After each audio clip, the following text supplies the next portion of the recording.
I think that's when it has truly moved into this art form of like my innate intention on the table and hands in right places to clear the subluxation, right? And the intent to heal. And that's something we're all working towards, right? And part of that practice, just like we were talking about training your body, there's a training your mind that is probably just as important, if not more important, to when you go to put your hands on someone, like, where is your mind?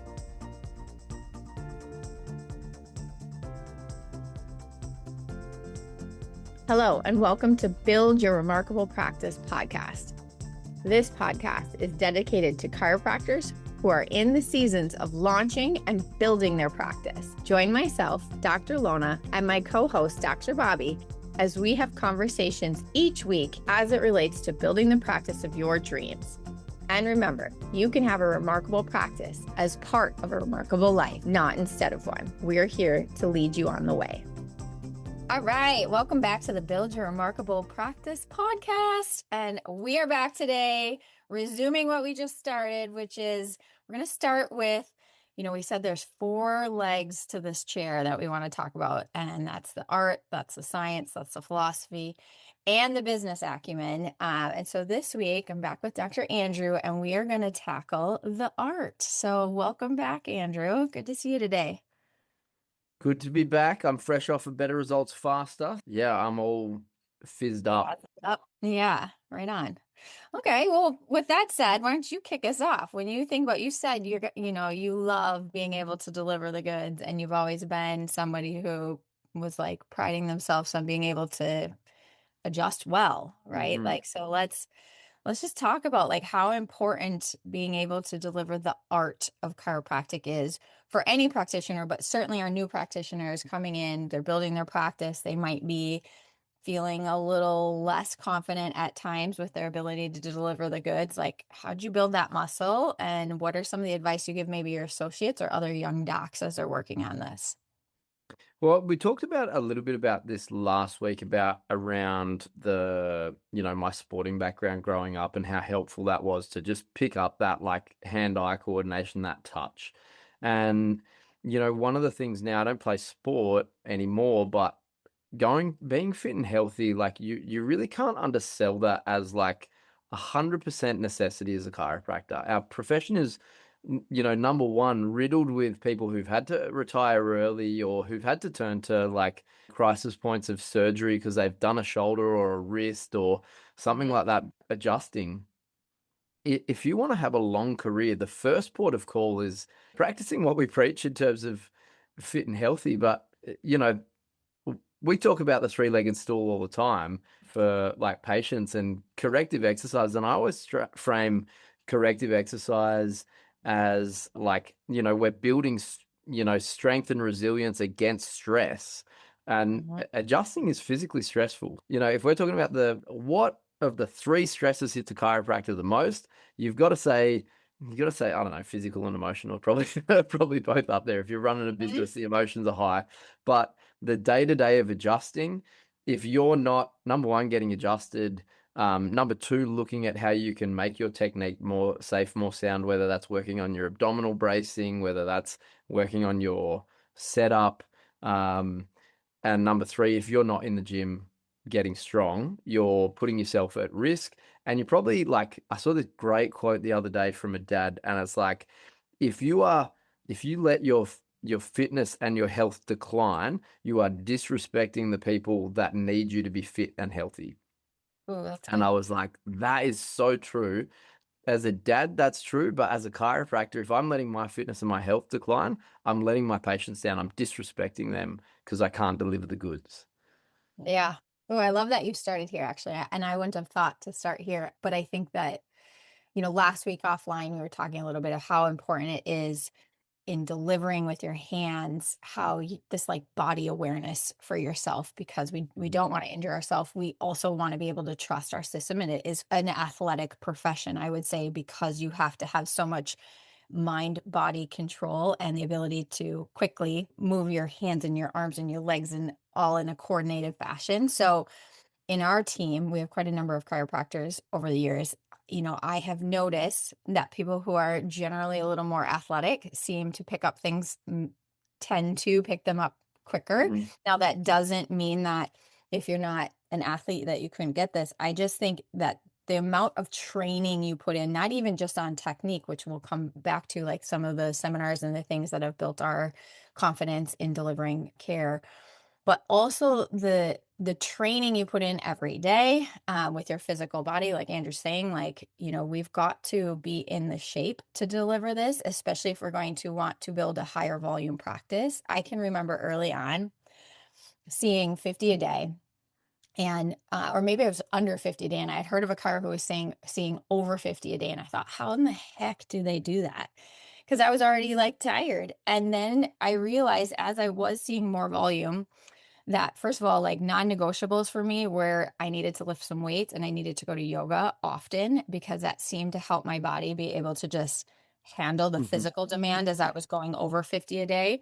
And then as I got into higher volume than that, I just realized like none of this is just a routine. It's like just like I get up and brush my teeth, I will get up and do some of this movement to make sure that my body is able to deliver the care that I want to deliver and not hurt myself or not be able to do the adjusting style I wanted to do. So, yeah, for your younger docs, like making sure that you're taking really good care of yourself. And of course, getting on chiropractic tables regularly with someone who's going to deliver great care for you. Right. Yeah, and I love that perspective from you as a female chiropractor, because my wife's a chiropractor.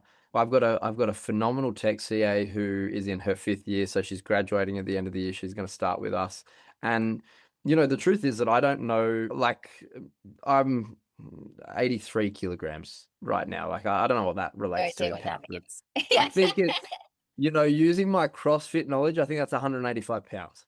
Okay. Yeah. I think that's about right. Yeah. So, um, that's on average about 20 kilos more than the average female, or 45 pounds Right. more than the average female. So, Right. um, I don't know what it's like I don't have too many patients that are like much heavier than me, Mhm. or much bigger than me in terms of height. I got a couple of 2 meter tall sort of professional athletes, but Yes. for the females out there, sometimes I get asked for adjusting tips, and I'm like, by a female, and I'm like, the best person for you to ask is another female, because 100%. I know how to Yeah. throw my weight around really effectively, Right. but I don't. So yeah, like if you're a young female doc who's thinking, how do I do this? This is the woman to speak to. This is the person to ask. Yeah, Because I agree. Finding someone with a similar body size or smaller body size than you, and then watch how they do things, especially if they're adjusting for any longer length of time and they are still in great shape and they haven't injured themselves, that go learn from them.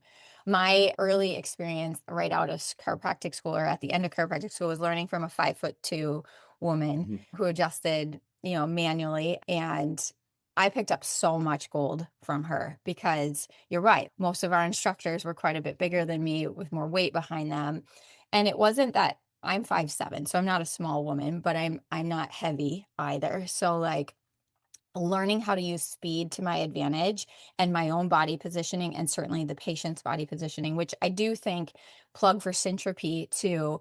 I send a lot of Mhm. my team of doctors, and I've gone to Syntropy because they do such a great job of helping you learn, how to set up and how to do this comfortably in a osseous full spine adjusting way. So that has been a real gift to be able to send people to them and have them help in a weekend or multiple weekends to come up, in their skills very quickly. So I think Syntropy is a great option out there as well.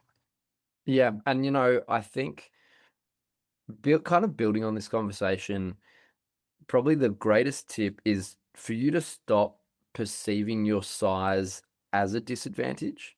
Mhm. I still remember the moment I learned that it wasn't about size. It was the end of 4th year, heading into my final year. I went on a charity trip to India, Mhm. with a charity called Hands on India. Phenomenal. They do phenomenal stuff, and they go into the slums of a remote Indian.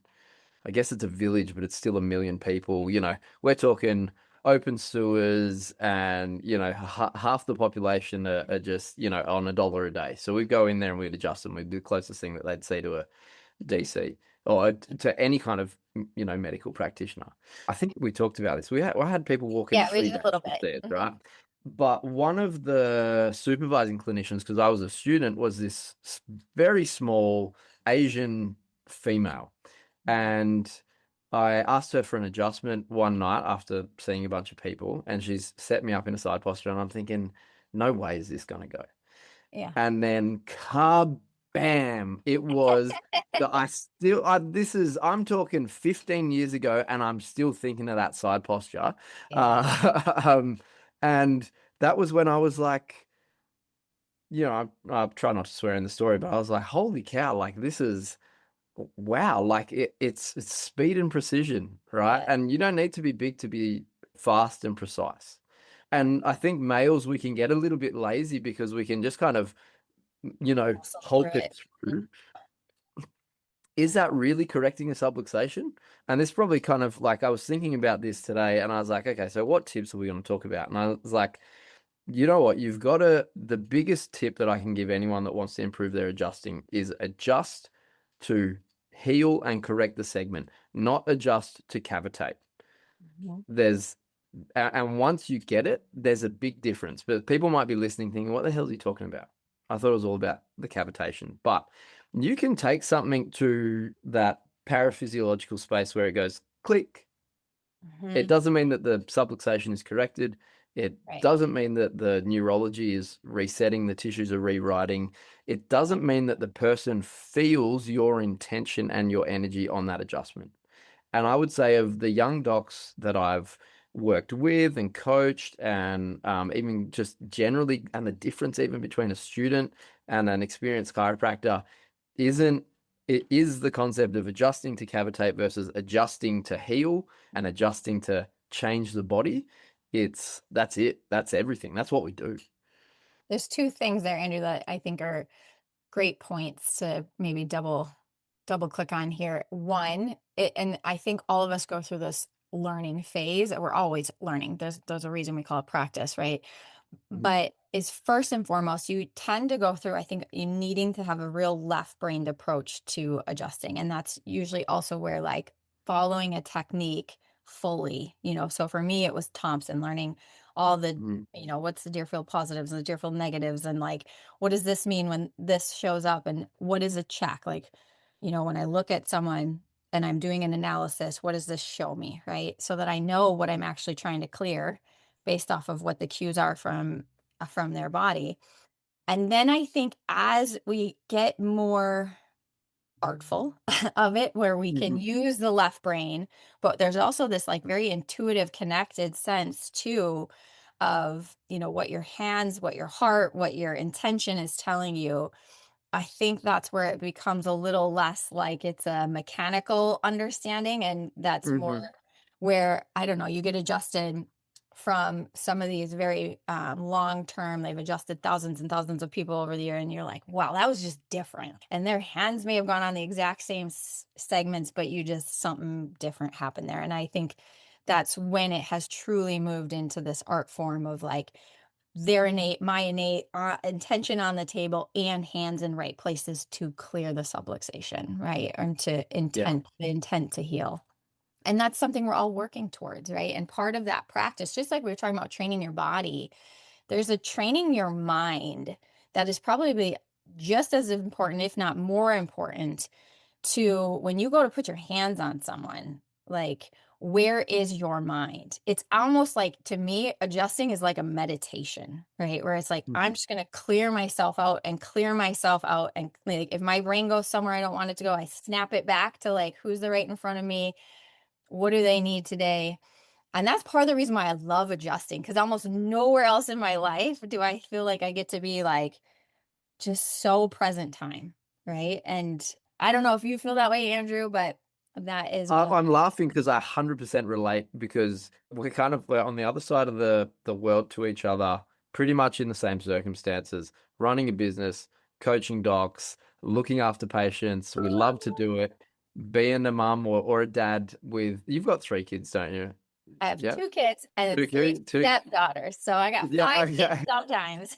And yeah, and I'm here with 3 kids. The oldest one's 5. We're homeschooling. And so like your brain is like, but when you get to adjust and you just get to focus on the person in front of you, it's like everything else is like Yeah. one thing that I wanted to double click on sort of, I like this concept of double clicking is, I think when you get adjusted by somebody that's been doing it for a long time and you go, wow, Mhm. I think one of the things you experience is their pure certainty that they are adjusting the exact right spot that needs to be adjusted. Yes. And one of the things that really helped me with that is because I'm much more of a right brain kind of person. Like I'm having fun. I'm like intuitive. Same. Is I did applied kinesiology, AK, Mhm. which is actually not a whole lot of like manual adjusting involved. And they say this is not a recipe, this is not a step by step. These are a bunch of tools for you to identify, you know, what segment you want to adjust and be certain on it.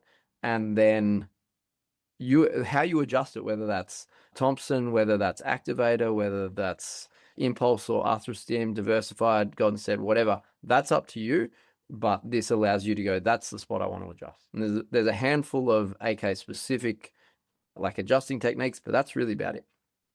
I think that my adjusting really accelerated because from doing that, because I began to get a stronger certainty of like, this is the exact right segment I need to hit. And so I could put all of my intention on that person's L5 in the direction that I needed to send it.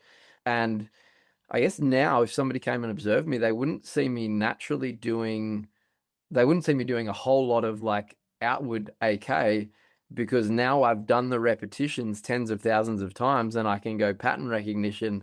Okay, I've seen this Yes. 10,000 times. And when Right. you get But adjusted you by used somebody, to do more of that when you I were used to do building. way more of that. When you get adjusted by somebody that's been adjusting for 40 years, how many times have they seen Yes. your a similar C1 to yours or and they approach it with absolute certainty that what Yes. they're doing is the right thing for you in that moment. And honestly, that's one of the main things that I think makes it a phenomenal adjustment. Mm-hmm. I agree. And I was talking to a younger doc in the last month and a half, something like that. And my heart really went out to her because her educated brain was so fearful of, am I putting my hands in the right place? I don't 100% believe that I am, and that maybe I'm not the right person to be able to deliver this, And so there was just a lot of fear that you could hear from her. And, on one hand, we do have to have, I think, respect that, like, when you're placing a force, of course, you want that force to be in the correct area to do no harm and to like support the person. And I think this leads into, I'm sure, what next week or the following we'll be talking about. But part of, besides, I knew she had done a lot of training on technique, was there also was maybe some of that philosophy missing of just, okay, but at the end of the day, what does the healing? You're not Mhm. controlling it for this person. You do have to trust your hands. You do have to trust your intention. And you do have to trust that person's innate can take that force and use it, right? Because the innate is what's doing the healing. The innate is taking over. It's not. And so I think there is this beautiful, like, thing that happens between the art and the philosophy. And of course, we'll add in the science eventually here too, where you realize, like, I'm really just placing a force. And I'm trying to do it with my best guess, informed guess of where my hand needs to go based off of everything that I've ever learned and what I'm intuiting. And then I got to leave the rest up to God, or I got to leave the rest up to innate. And I think it's almost too simple for people sometimes, that we try to make it more complex than that. Yeah, and I've thought about this recently too, because the complexities around health nowadays, like you open your Instagram feed and it's like, one person's being like, don't drink the water, you're brushing your teeth wrong. Like, and it's just like, oh, what's going on? And there's so much complexity around health. And chiropractic has got to be the simplest health message. I tell people, you got two things for health: clear and working nervous system. That's what I'm here to help with. and making sure that your environment actually allows you to be healthy. And I'll help you with that too, and that's what our better results faster was on tonight. So, but it's actually just so simple. And I remember hearing a Reggie Gold like talk. Have you ever listened to some of his stuff? It's Like the Valley of the Blind. oh man, like if you're like and I know we're talking about the art, but like art and philosophy, they have this magical dance where the more artful you are, the better your philosophy is, and the better your philosophy is, the more artful you become, and round and round you go. But I remember him going like, "Well, listen, if you can accept that you put a force into somebody and that allows their nervous system to heal, then you also have to accept that sometimes the universe puts a force into somebody, and whether that's falling down the stairs or like Yes. bumping into something, and that universally corrects the subluxation. And it might be rare, but I guess that's a philosophical point that we can explore a little bit later. But Right. you're It's right. almost like don't take yourself so seriously, like back to why being playful and fun with practice is a huge part of building a big practice is it's got to stay light instead of it being like, oh, like what if this is all wrong and I did it wrong? It's like, okay, like just calm down and let's make sure that we can have fun while we're practicing so our art can actually be something that's giving versus something where it's like fear-based or I'm shaming people because they sat at their desk too long again and their sacrum was, subluxated or Yeah, whatever. like it's not a preach session, guys. Like I'm not here to tell you off. And Right. like if you come and observe me, often when I tell patients off for, missing an appointment or breaking schedule or whatever, it's in a very playful way because I want to maintain that mood and that flow. And, I think one of the things that we've talked about, I've done a lot of sports recovery and that kind of stuff, but adjusting in like we'd just be adjusting in like big marquees or in stadium like athlete lounges and that kind of stuff. And it's often I'm the only chiropractor there, and there's a bunch of physios and massage therapists and that kind of stuff. And I'm just having a laugh with the people, the athletes that I'm adjusting. I'm every adjustment, I'm like, and it just generates energy. And then I guess the toughest thing is that I end up with a bunch of people watching and being like, oh my God, I want to get adjusted for the first time Sure. because they see the energy and the fun of it. Yeah. And it's, I've done that for over a decade at sporting events. And I think that really helped me appreciate that if you want to adjust well, you need to be having fun. Mhm. And like you said, if you're in your head, am I doing the right thing? It really gets in the way of Yeah. you adjusting well. Because I remember the moment I stopped letting my classmates practice on me was when somebody was setting up on my neck and I could feel their hands shaking. And I was like, you know what? Why don't you go to the adjusting dummy and have like a little bit more work on it?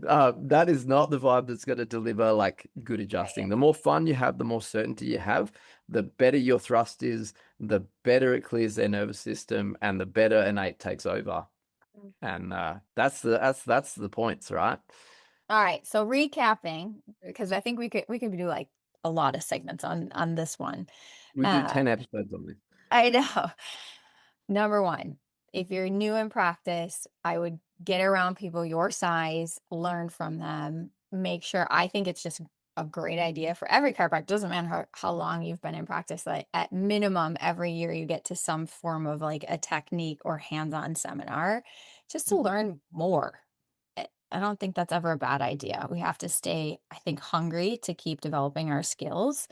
So finding those mentors. Number two, there's the training your physical body and training your mind, right? Making sure that you're taking great care of yourself, both mind and body and spirit, to be able to do this thing called service of chiropractic to other people. So asking yourself, what could I do better? How could I get myself more ready so that when I go to put my hands on people for the day, I'm in the right state to do that. And then number three, have fun, right? Have fun. And if practice isn't fun, let's try and handle that, right? Let's try and make it fun again because if it's not fun, there's not a lot of energy there. Right. Yeah. And I think here's a plug for TRP. That's what we do. But the best thing about having great systems and procedures is that it actually allows you to have fun with your patients because you know exactly what's supposed to happen in their patient pipeline. Um, if you're struggling to have fun in practice, I'd say probably the first thing to check is, well, do you have clear systems and procedures that Yes. allow patients to just move through the chiropractic journey without you having to be like, oh, well, what do I do next?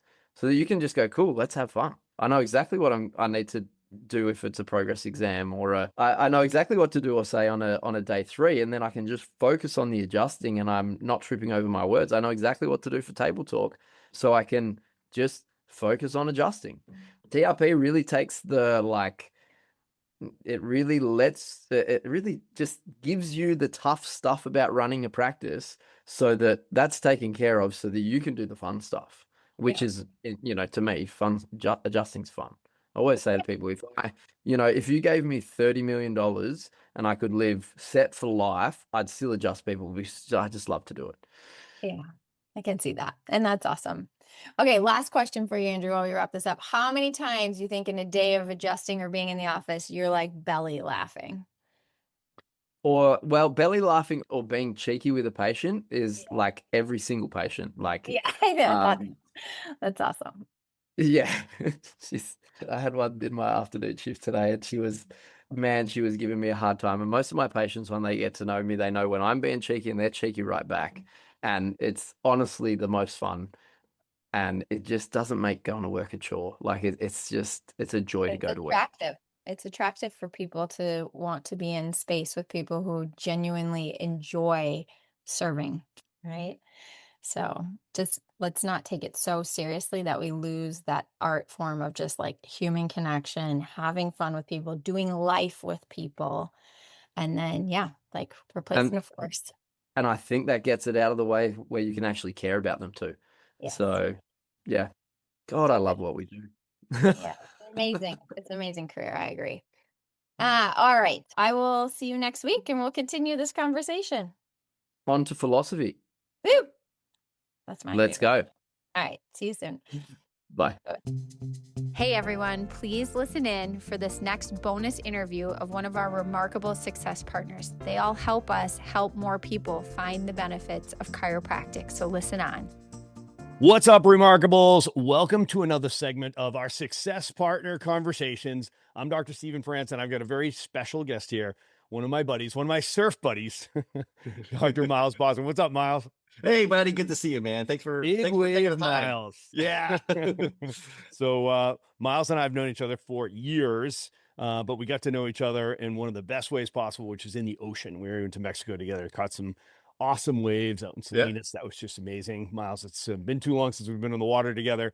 We've been in too many seminars together, too many Yeah, I hotel know, rooms, for sure. not enough surf trips. So we need to reconcile that. All right, brother. So this is a very simple format. We got a few questions I'm going to ask you. You know, the purpose of our Success Partner program is to help more people, right? So Absolutely. you guys are somebody that we would consider like an integrated partner of ours, where it's actually intrinsic to our content. We're actually promoting, we want our clients to use you as part of the Remarkable Practice system, right? So that is that says something, right? So we select our partners specifically because we want to reduce friction. We want to make it easier for people to see more people, to be able to help more people. And we know that there's so much administrative headwind that just slows down teams, and that slows down doctors and slows down growth and slows down impact. So let's talk specifically about 3 problems you guys help people solve, and then let's get right into how you help them solve it. So Absolutely. I'm gonna slide the mic over to you. Let's talk specifically about pain. Right. So what kind of pains are you guys solving? Because I know you're really helping our clients a lot. Yeah, for sure. Let me just say thanks for having me. And I also want to acknowledge that a number of your coaches have been our clients for the longest time. And you're not lying when you say you want your doctors using this from the standpoint of not just your doctors, but even your coaches using us. So let's say it this way. What are the pain points? Listen, every doctor struggles with or has the experience of people dropping out of care prematurely. Like we've all experienced it. The patient's pain goes away, you lose them. The patient's insurance runs out, you'll lose them. It's time to pay again, you'll lose them. Like there's all these, this, friends. And Stephen, like there's these places that it's common to lose people. And quite frankly, doctors are losing money, right? Their case visit average is lower, their PVA is lower, their overall collections are lower simply because they're just losing people. We're all in this business to take care of people, save lives. And to save lives means people have to follow through. People have to stay under care. And I often ask this from stage is that, hey, if there was one thing you could learn that was important beyond how good of a doctor you are to get better clinical outcomes, what do you think is the most important thing you can learn? And at the end of the day, it's having patients listen to you and follow through. Because at the end of the day, we get a lightning bolt flying out of our fingertips. And if people aren't listening and following through, it doesn't matter. It doesn't matter how good of a technician you are or a clinician you are. So the problem, the pain points we solve is we have figured out how to stop people from dropping out. I mean, we figured it out. We've now repeatedly done this in my own personal practice. My PVA was well over 300 visits applying these things, extremely high PVA. And we now see doctors who apply the things we teach and the problems we solve or the tools we provide, which I'll share, having their PVA skyrocket. That's at the end of the day. And this is why you guys resonate. That's why we resonate together, because we're all about converting, retaining, right? It's all about automations and using tools to systematize what we do in practice so that we're ultimately delivering on the promise of chiropractic. So all right, so you're singing our song here, Miles. I love it. So these are all listeners of the Remarkable CEO podcast. You're talking about thousands of chiropractors who self-identify as CEOs or aspire to be CEOs, right? So which means, what are we looking for? We're looking for leverage, right? We're looking for systems. Everybody's here for process, procedure, systems for leverage, right? To create scalability and durability, right? So that's our love language here. So when you say we're going to systematize everything, we want to be able to automate everything, there is a process, right? There's a 4-step process that we teach on this podcast, which is operationalize, professionalize, optimize, then automate, right? So what we're talking about here, gang, listen, CEOs, this is an automation element, right? So this is the automation. Operationalize, get the system in place. Professionalize, make sure you have the right person running it, right? Optimize it, which means have your data so that you're data driven and making good decisions, and then automate it, right? So bring in a system that can automate it. So I'm excited to hear more about it. I know because so many of my clients use it, so there's 3 very specific solutions that you guys bring. Let's just take it from the top. Let's take it from that. So the core platform we provide is ultimately we help solve one of the biggest challenges doctors have, and that is building their care plans in a compliant way. The thing we often see is doctors, when it comes to their finances, they don't realize they are doing things wrong. And that's not to scare people, but the reality is that when we look at the number 1 reason doctors get in trouble, or the number 2 reasons doctors get in trouble, when I say in trouble, state board complaints, malpractice claims, it's issues over money. And I can't emphasize this enough, that in some states, the number 1 reason is issues over sexual misconduct. In other states, the number 1 reason is finances, or finances come in second. Meaning, doctors, you got to do this right. You can't just make it up or do what your buddy down the street does or go on Facebook and say what they do. Like, you got to do this right. And that's where we excel. We are the number 1 platform, make sure you're doing care planning, not that's just profitable and successful from a business perspective, but that's compliant. That's going to keep you out of trouble. So doctors will sleep better at night knowing they're doing their care plan. So the core product we offer is a tool called the Care Plan Calculator. It calculates your care plans. It calculates everything correctly, but it formats it in a way that makes sure you're doing it compliantly, both from a language standpoint, as well as the way, if you're doing any kind of discounting on your services, that's being handled correctly. So doctors sleep well at night, knowing they're not going to worry about some financial thing biting them in the ass later on. Because as you know, as CEOs, the bigger you get, the bigger your target. The bigger we get as businesses, the bigger target we have on our back. It's really important you're making sure your thing's doing right. So as a growth standpoint, this is not one you want to cut corners on. And I'll share with you, one of the things we're seeing today, especially in the world of AI, is we're seeing examples of doctors going, oh, I'll just ask ChatGPT to do this kind of stuff for me, or Gemini or Grok. And I will tell you that's a mistake. Much of what we're seeing is being provided, not just isn't compliant, but the big reason is AI tools are making mathematical errors. If you're not aware of this, AI is a language tool. It's not a math tool. And we've actually done experiments where we've actually asked AI to calculate things for us, and it 9 times out of 10 gets the math wrong. The math is wrong. And you can do the test yourself. Ask it to do some basic arithmetic and you'll see it comes off oftentimes with wrong answers. That being said, it's a risk to losing money. So that being said, we are a solution. Can I drill down on that a little bit? Because yes, I don't want to, I want to create a little clarity around this, because in the Remarkable Practice, as you know, we try to create clarity around the distinction between a care plan and a financial plan, right? You give people a care plan, which is the clinical recommendations for care. Okay. This is what you need to do to get the results that you're looking for. Right.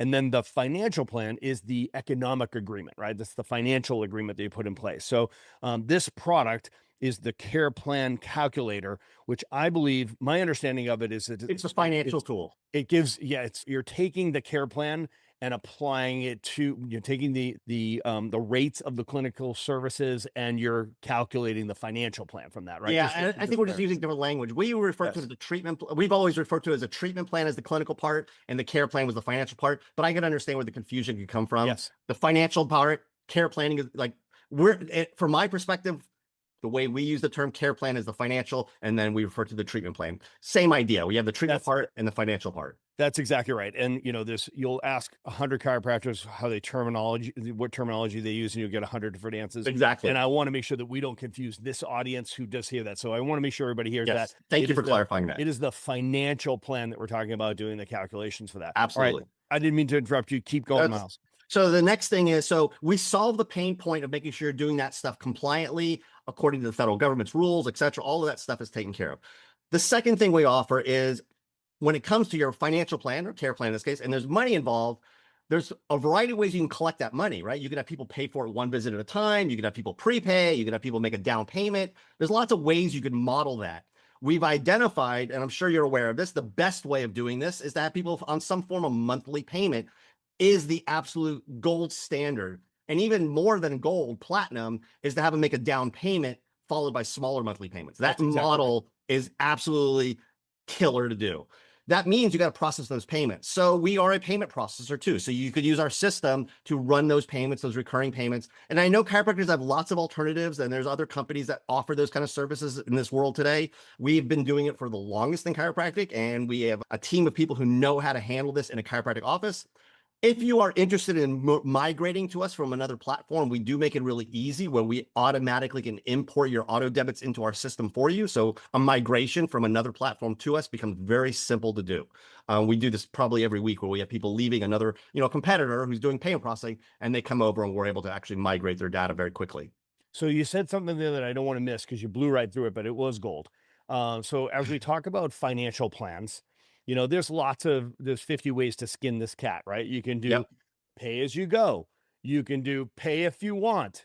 you can do prepay, right? You can do monthly even payments, right? So, and the most popular and our favorite to promote is, I think, the same one you guys love, which is the down payment plus payments, right? So how many thousands of case studies do we have here for you to give an opinion here, Miles? So I could say this is by far the most successful experience when we see growth of a practice. That the doctors who are routinely offering an initial care plan or treatment plan and offering the financial option of having a down payment with monthly payments, we routinely see, as long as there's a monthly payment involved, those patients transitioning onto lifetime maintenance and wellness care, which I'm sure you're aware, that's where the massive growth of a business is, that you're only seeing so many new patients every month and every year. And if we look at our data and our case studies, we could see the revenue from new patients pretty much the same year to year.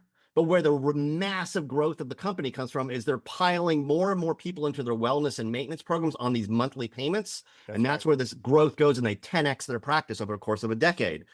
That's from these monthly payments. And we just have case study after case study in that scenario. So we're big advocates of the monthly recurring revenue model, the membership model, subscription model, get everybody over there as quickly as possible. This audience understands, and they hear us say that having somebody on recurring revenue, it's going to increase their spend 200 to 300%, but more important, their lifetime value, their LTV, because of retention and stick rates, goes to 800% increase. Yeah. That is an unthinkable number, right? So when you see that LTV go up by an 8x, it's just unbelievable. So getting them onto a recurring model is absolutely paramount. When you do the down payment plus payment, there's another benefit that people don't think about, which is your cash conversion cycle. So if people understand your CAC, or your cost to acquire a customer, if you get that down payment plus payments, it does several things, right? So most people do have that emergency fund that they'll tap into. It was unexpected expense. And so they'll pay the down payment there, but then chiropractic care, if it's, we're principled chiropractors here. Chiropractic is a lifestyle success strategy for healthy human beings, right? So we want to see people getting regular chiropractic care, which means we want it to be in their regular family budget, right? So now they're in a monthly budget. So you do the down payment plus payments. The down payment comes out of that emergency credit card that they use if they blow the radiator, or the water heater at the house goes, or some unexpected expense. And then they shift over to I can put that lower monthly payment into my family's budget, and it makes it much more palatable, right? So Absolutely. and that first down payment is how you claw back your cost to acquire a customer. So your cash conversion cycle can go to, instead of 30 days, 60 days, 90 days. In other words, getting the money back that it cost you to acquire a customer, you can get that back on day 2, right? So Absolutely. I love this system. I think it's fantastic, and nobody does it better than Cash Practice. So if people want to learn more, Miles, what's the best way to, how do they, I'm going to put it in the show notes, guys, but I just Yeah. want to make sure you guys reach right out. The best thing to do is simply go to cashpractice.com, go to our website. You'll see a button to book a call.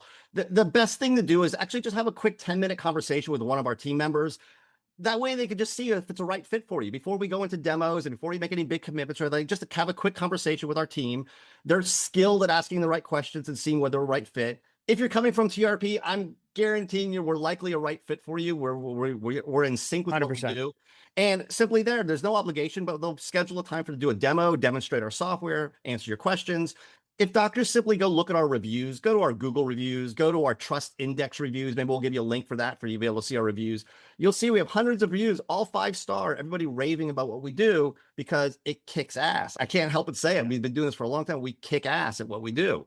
We're run by, founded by a chiropractor who has an engineering background, not just a chiropractor who went to school to become a chiropractor, so ran a successful business. And we have a whole team of people who are very familiar with what you're doing in your practice. We don't offshore our people to do support. We're not using AI agents to support you. We're using real live humans who know what's going on in your practice to be able to serve you and help you grow the practice. So at the end of the day, great product. So many yeah. of our TRP docs use it and love it, right? So you've had hundreds of TRP docs over the years. So they love this service. And as coaches, we love them using it.